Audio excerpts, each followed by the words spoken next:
After the end of World War II, the world was split into two, East and West. This marked the beginning of the era called the Cold War.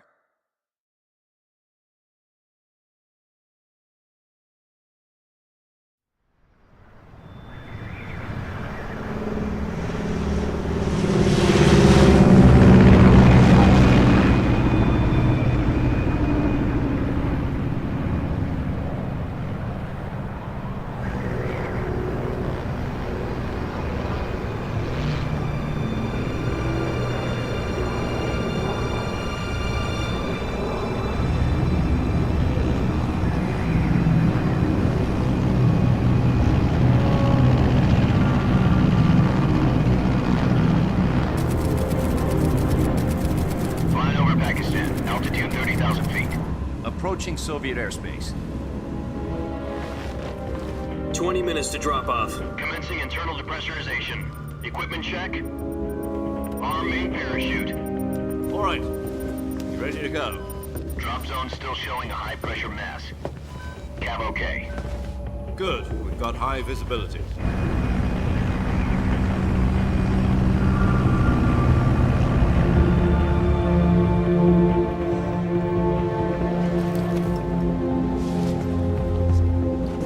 Put out that cigar. Connecting oxygen hose to interior connector. Put on your mask.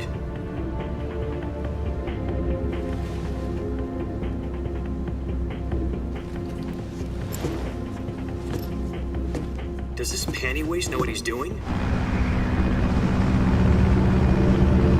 Approaching release point. 10 minutes to drop off. Hey, are you deaf? He said put out the cigar and put on your mask.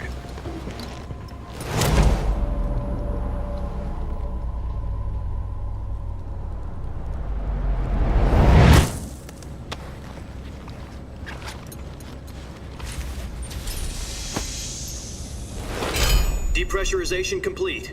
Checking oxygen supply. 6 minutes to drop off. Opening rear hatch.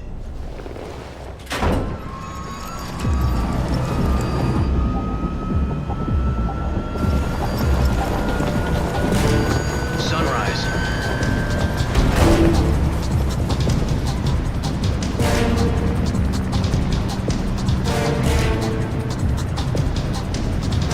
External temperature minus 46 degrees Celsius. 2 minutes to drop off. Stand up. You'll be falling at 130 miles per hour. Try not to get frostbite from the wind chill. 1 minute to drop off. Move to the rear. Activate the air bottle. This is one for the history books. The world's first halo jump. 10 seconds to drop off. Stand by. Status okay. All green. Prepare for drop-off. Countdown.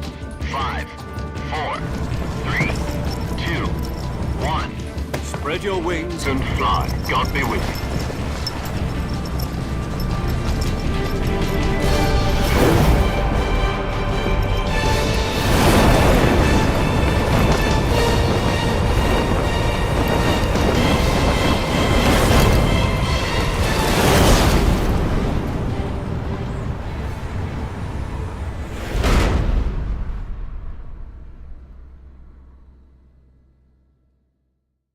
Jack, I've got some important news. The head of the CIA has finally given us the green light for the virtuous mission. Virtual mission? No, the virtuous mission. The future of our Fox unit depends on it. If it succeeds, we'll be officially organized into a unit. Virtuous mission? Sounds like some kind of initiation ritual. You know, don't get cocky. This isn't a training op. Right. So what exactly is this wonderful mission? Well, about 2 years ago, a certain Soviet scientist requested asylum in the West through one of our moles. His name is Nikolai Stepanovich Sokolov. He's head of the OKB-754 Design Bureau, one of the Soviets' top-secret weapon research facilities, and the East's foremost expert on weapons development. Sokolov? Isn't he that famous rocket scientist? The very same. On April the 12th, 1961, the Soviets achieved the first manned spaceflight in history. The Earth was blue, but there was no God. Well spoken. The rocket that carried Yuri Gagarin into orbit was the A1, known as the Vostok rocket. Sokolov is said to be the man most responsible for the multi-engine cluster used in that rocket. After Gagarin's flight, Sokolov left rocket development to become the head of the newly established Design Bureau. From a lowly technician to head of a design bureau, that's quite a success story, so why'd he want to defect? It seems he'd become afraid of his own creations.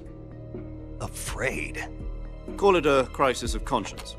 And for that, he left his country and his family behind and went over the fence? Not exactly.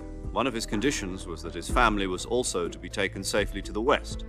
We used a mole to get the family out first and succeeded in sneaking Sokolov over the Berlin Wall shortly afterwards. I was the one who conducted the operation. The security on the eastern side was still full of holes back then. Then what? We got Sokolov over in one piece, but the whole ordeal had left him exhausted, and we checked him into a hospital in West Berlin. It took him 2 weeks and more than 600 miles to get from the research facility in the Soviet Union to Berlin. He was in no condition to say anything coherent.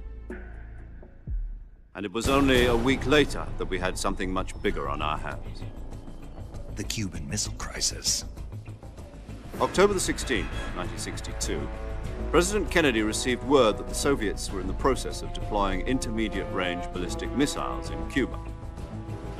The President demanded that the Soviets dismantle and remove the missiles. At the same time, he announced a naval blockade to prevent further missile shipments from reaching Cuba. But the Soviets didn't back down, instead placing their armed forces on secondary alert. Soviet transport ships carrying missiles continued on course towards Cuba. US and Soviet forces went on alert for an all-out nuclear war. Frantic negotiations were conducted through the UN's Emergency Security Council and unofficial channels to end the hair-trigger standoff. Finally, on October the 28th, the Soviet Union agreed to remove its missiles from Cuba, and so the world avoided a nuclear holocaust. But in order to get the Soviets to pull their missiles out, we had to make a deal. You mean the one where the US agreed to remove its IRBMs from Turkey? No. The Jupiter IRBMs deployed in Turkey were obsolete, and we were going to get rid of them anyway. They had no strategic value whatsoever to either the US or the Russians. The Turkey deal was a ruse, a cover story that was fed to the other intelligence agencies around the world. So what did the Russians really want? Sokolov. They wanted us to return Sokolov. You mean the Soviets pulled out of Cuba just to get their hands on Sokolov? That's right. What the hell was he working on? At the time, we had no idea. We were running out of time. It was either give up Sokolov or risk full-scale nuclear war. In the end, we had no choice. President Kennedy gave in to Khrushchev's demand. The next day, I got Sokolov out of the hospital, handing him over to agents on the eastern side. Sokolov kept on screaming, "Save me," until he disappeared from my sight. Then, a month ago, we received some new information from one of our moles. About Sokolov? Yes. He was taken back to the research facility and forced to continue working on the weapon in question under KGB supervision. What's more, it's on the verge of completion. So what kind of weapon is it? Something to do with space rockets? No, missiles. Same technology. I guess you're right. We don't know the details, but it appears to be a new kind of nuclear device. For half a year now, the Soviets have been conducting frequent nuclear tests at Semipalatinsk. Something to do with the weapon, I assume. We're talking about a secret weapon so big that Khrushchev was ready to pull out of Cuba to get it back. Is Sokolov still in the facility? No. According to our intelligence, he's in Selinoyarsk, a place in the mountains about 3 miles to the west that's known as the Virgin Cliffs. The Virgin Cliffs. Nice name for a virtuous mission. They moved him there just recently. Why? Apparently, they're conducting a field test of the weapon, but it's our best chance to get him back. This mission would never have been possible if he was still in the research facility. This is our last chance. Sokolov must have known that too when he contacted us.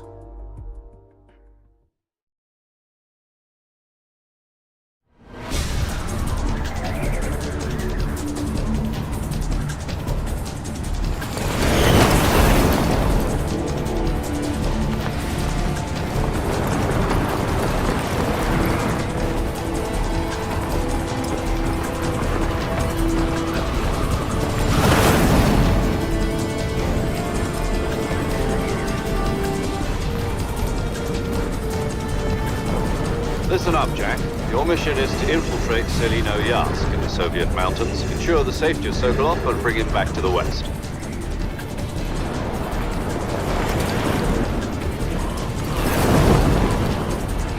If we don't get Sokolov back before that weapon is complete, we'll be facing a major crisis.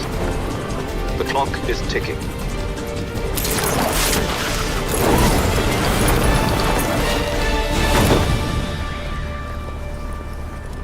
Once we've confirmed the rescue of Sokolov, stand by at the recovery point. A recovery balloon will be dropped at that point. Helium will be pumped into the balloon to inflate it. The process takes about 20 minutes. Once it's complete, the gunship's arm will latch onto the balloon and pull it up. The Fulton surface-to-air recovery system. I'm familiar with the theory. Take it easy. It's been combat proven. Do you think Sokolov is up to it? The shock will be less than during a parachute jump, and the arm can handle up to 500 pounds. So you're planning on going over the border in a single combat Talon? She's equipped with two 6-barrel 20mm Vulcan cannons, as well as two 40mm machine guns. Sounds like she could hold her own against a battalion of tanks.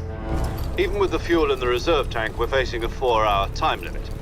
If all goes well, it shouldn't take more than a few hours. Home in time for dinner. But if anything goes wrong, you'll be eating dinner, breakfast, and all the rest of your meals in the jungle.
Do you copy? You're already in enemy territory, and somebody might be listening in. From here on out, we'll be using code names to refer to each other. Your code name for this mission will be Naked Snake. I'll be referring to you as Snake from now on. You're not to mention your real name. Snake? Oh, you don't like snakes? What do you mean?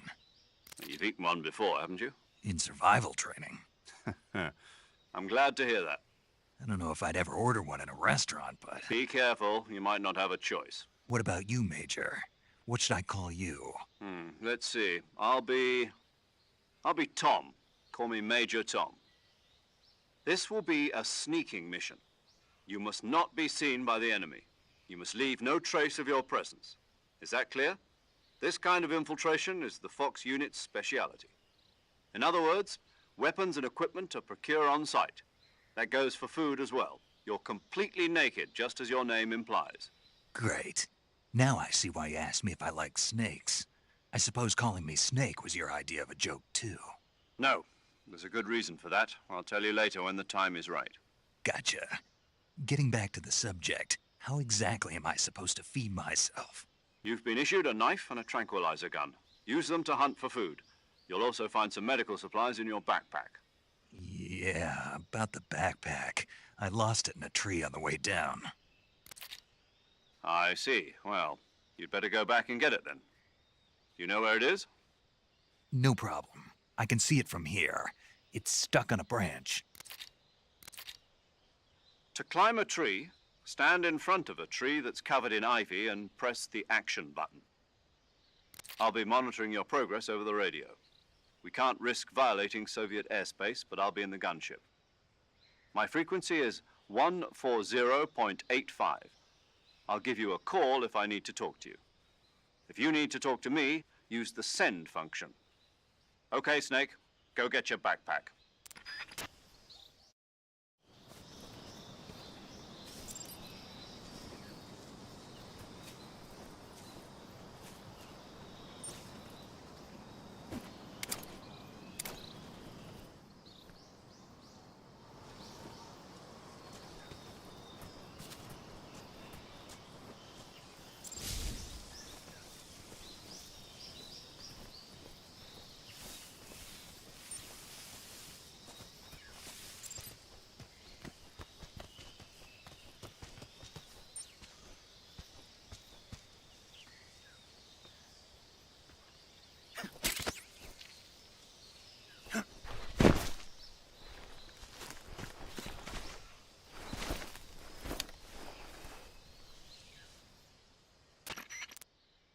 I see you've retrieved your backpack, Snake.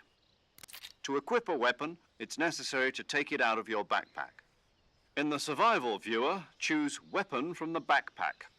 Your available weapons will be displayed in a list on the screen. From that list, choose the weapon you want to equip and press the Enter button. For other equipped items, just do the same thing from Item. Got it. Use the survival viewer backpack. Yep, that's right. Survival is fundamental to this mission. After you've been out in the field for a while, your stamina will start to drop. If your stamina gets too low, it'll affect your performance. You won't be able to shoot accurately, for example, and your wounds won't heal as smoothly. Keep an eye on your stamina so you don't run out. To recover lost stamina, you can hunt for local flora and fauna. You can use either your tranquilizer gun or your knife to hunt. My only weapon is a Mark 22 Hush Puppy tranquilizer gun? That's right. It's been fitted with its own suppressor. However, the suppressor will deteriorate every time you fire.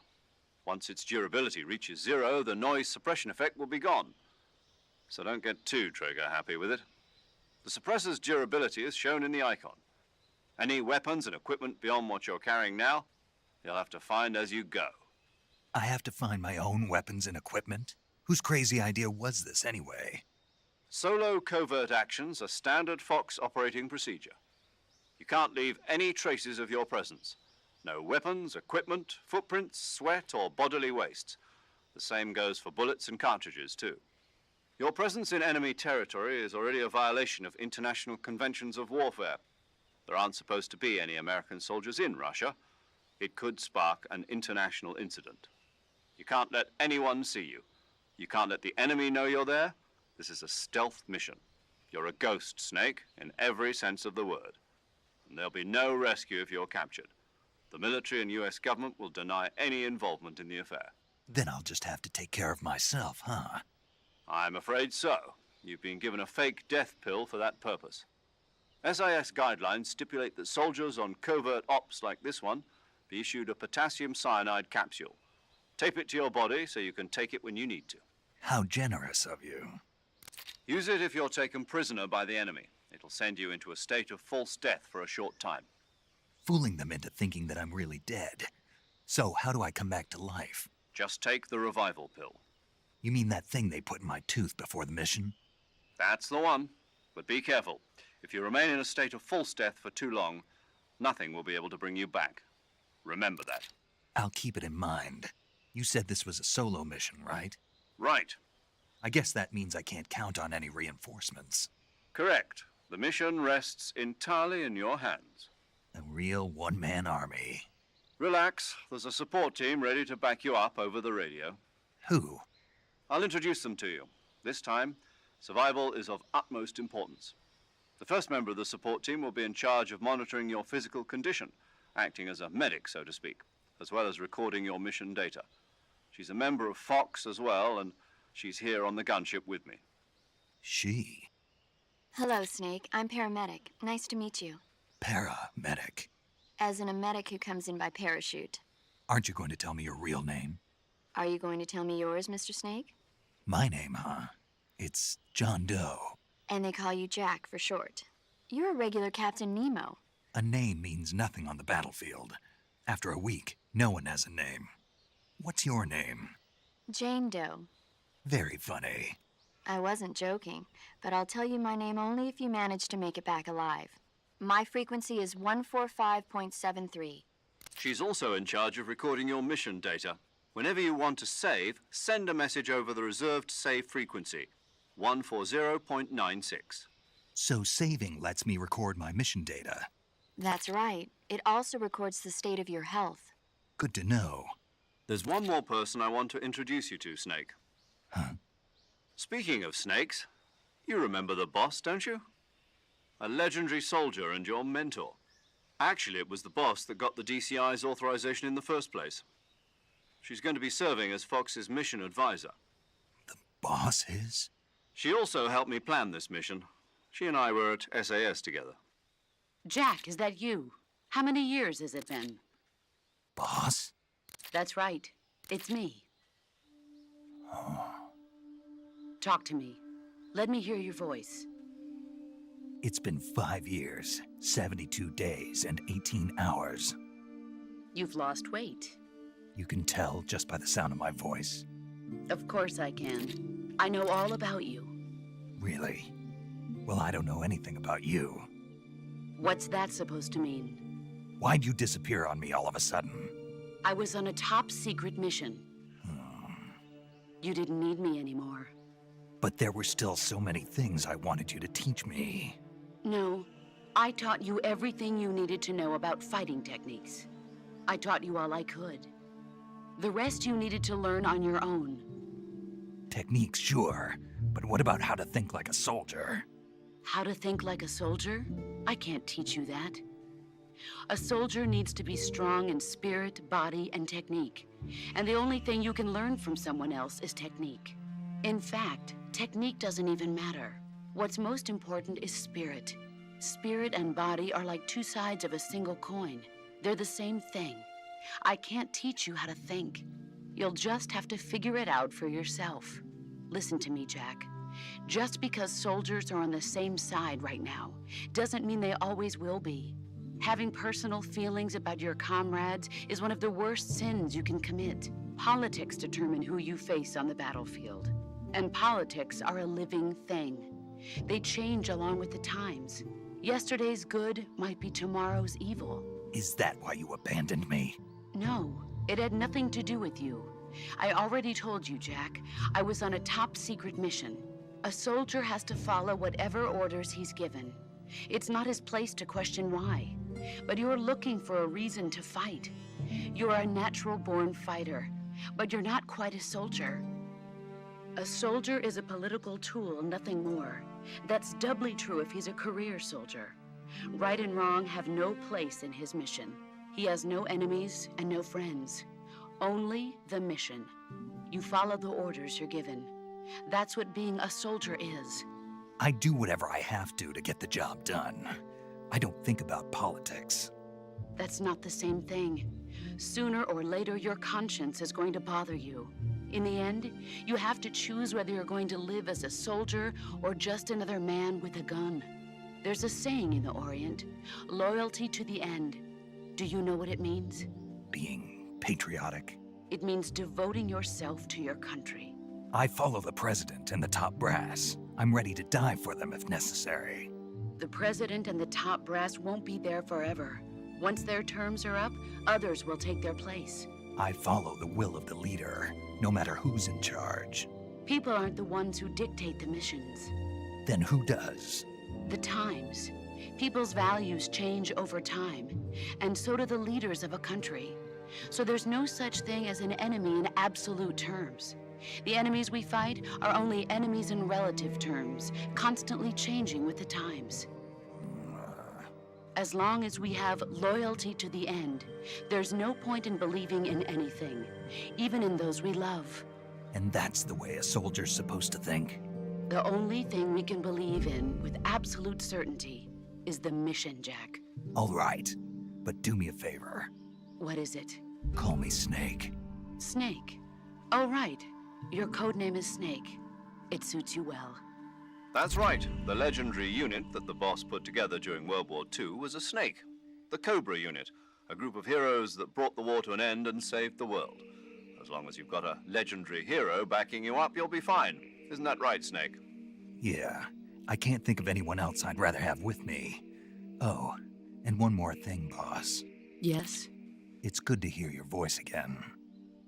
Same here. After all, who knows if either of us will make it out alive? Snake, you are always best at urban warfare and infiltrating buildings. But this is the jungle. Survival is going to be key. Those CQC techniques I taught you are sure to come in handy. CQC? Close quarters combat, huh? I've been in the Green Berets for the past few years. I'm probably pretty rusty. Not to worry. I'll be here to help you remember. After all, this is your first actual survival mission. I'll be supporting you over the radio. Where are you, boss? Next to the Major?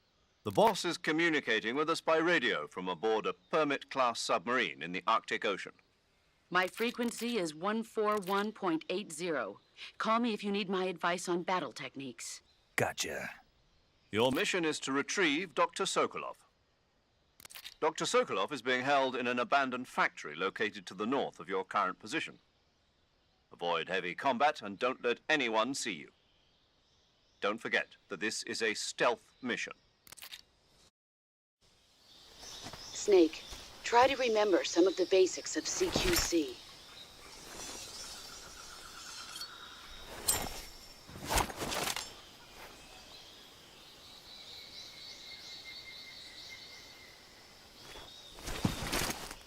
Commencing virtuous mission now.